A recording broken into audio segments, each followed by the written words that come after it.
In the year 1998, certain experts from United Nations came to Tamil Nadu and they made a prediction. By 2025, 60% of Tamil Nadu will become a desert.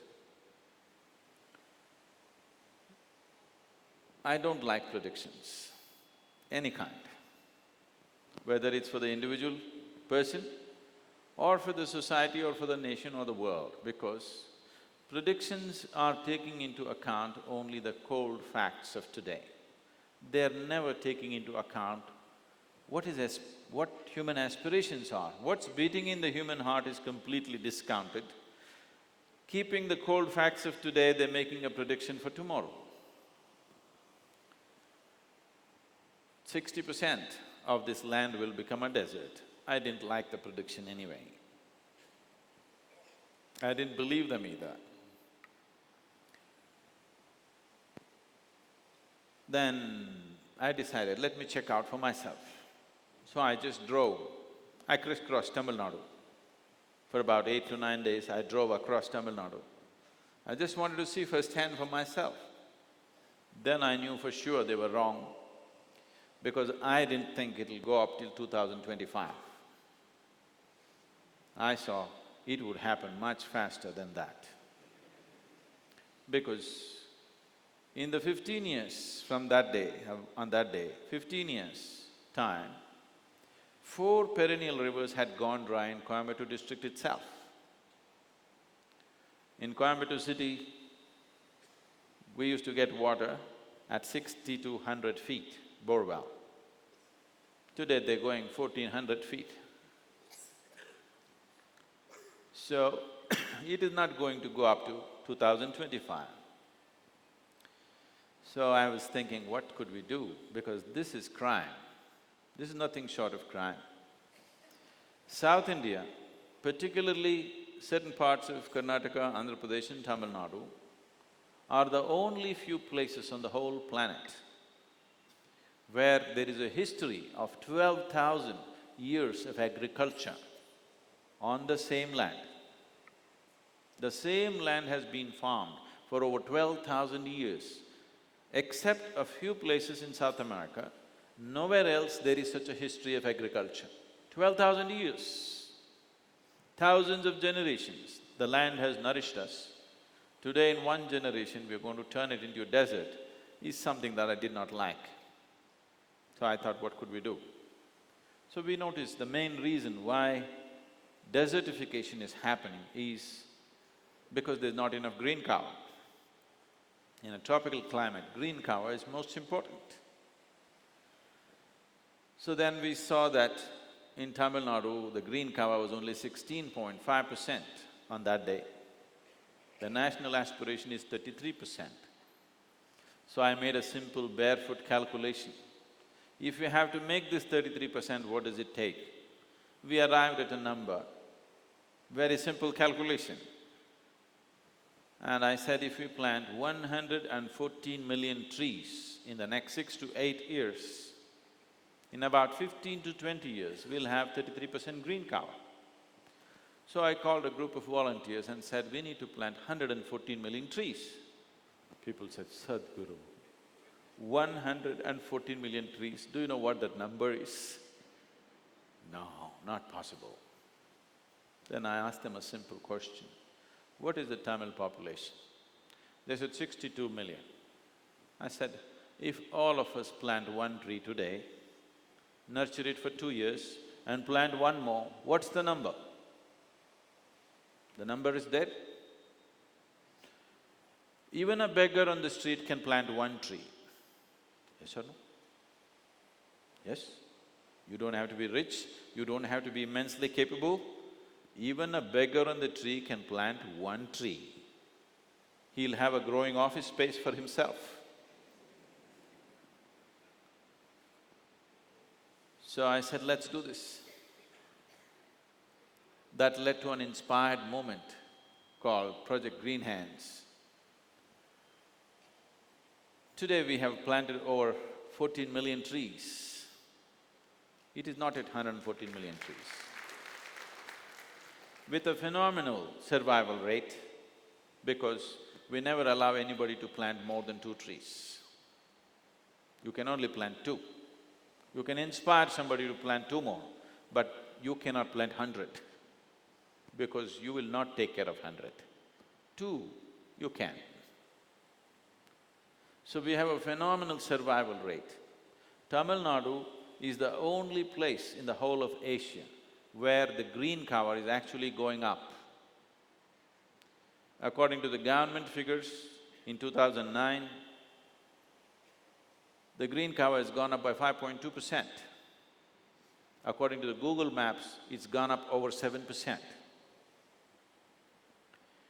This rise in green cover happened out of very simple barefoot leadership. And today if I give a call, 1 million people will come on the street and plant. As they were announcing, 850,000 saplings they planted in a single day, from morning 8 to evening 5, with military precision. Over 220,000 volunteers came out on the streets and planted 850,000 trees in a single day with a phenomenal survival rate. Why I'm using this example is, we didn't give up our lives to do this.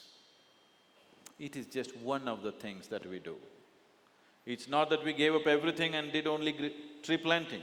It is just a small thing that we do, and it can produce such a fabulous result, simply because of the leadership. Leadership does not mean just me. There is a whole range of leaders. Everybody is an inspired and empowered person. That is why it happens. We have leaders in all kinds of forms, all kinds of grab. Just about anybody can be a leader, if only if their thought and their emotion transcends the limitations of what about me. If you just look beyond what about me, you naturally become a leader. In your home, in this family, a small unit of 4 or 5 people, whoever is looking at life beyond this simple need of what about me, naturally everybody looks up to that person in the family, isn't it so? That is so on the street, that is so in the country, that is so in the world. So, leadership is not some kind of a craft. Every human being is capable of a leader.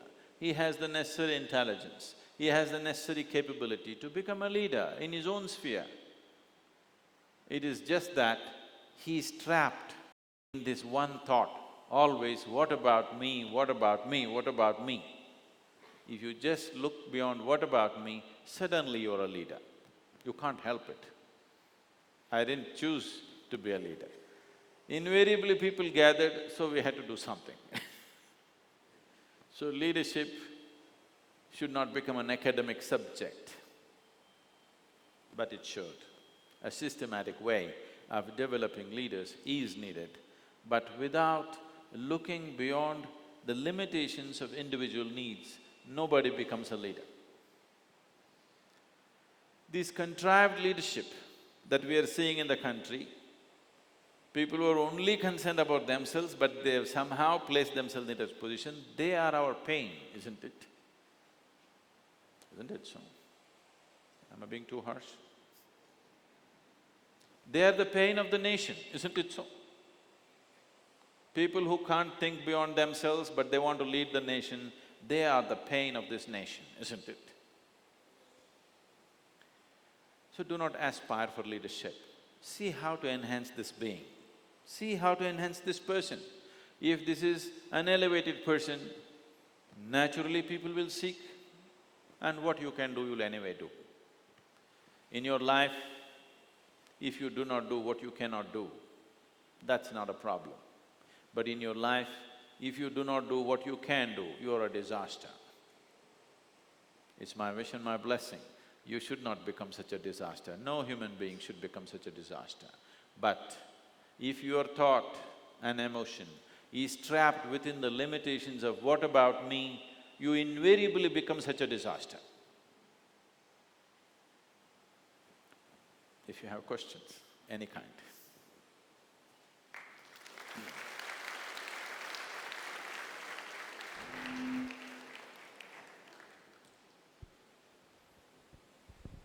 Any kind of question, it need not be about leadership, anything. Guruji, Who is speaking? my name is Haran. What do you think in the current scenario, what is happening, you are seeing the newspapers today. In the current scenario, in India today, what do you see and what do you foresee and what is your advice? How, youngsters will have to do, how leadership goes today?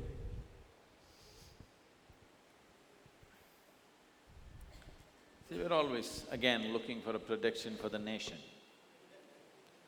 Let our nation not happen because of planetary movements. Let our nation happen because of what's beating within us. So what will happen to the country? Whatever we do to it. Yes? What will happen to our country? Whatever we do to it, nothing else is going to happen. For the first time, India is sitting on a threshold of a possibility. When I say India is sitting on a threshold of a possibility, I am not so much concerned about the BMW showroom that's moved into the town. I enjoy a good machine, no problem with that. I like to drive. Definitely a Beamer is a good one. That's not the point. But I'm saying for this country, our concern is this, that 50% of this nation are still not even eating properly. We have the highest rate of malnourishment on the planet. When this is the situation, if you just walk into any village, I know in Karnataka there are all kinds of stories and eulogization of rural life, but that was long time past. Now you walk into any village and see, you will see at least 60% of the male population, their skeletal system has not grown to full size. The condition of the female population is worse. You don't get to see them much. If your body doesn't grow to full size, neither will your brain. Or in other words, we are right now busy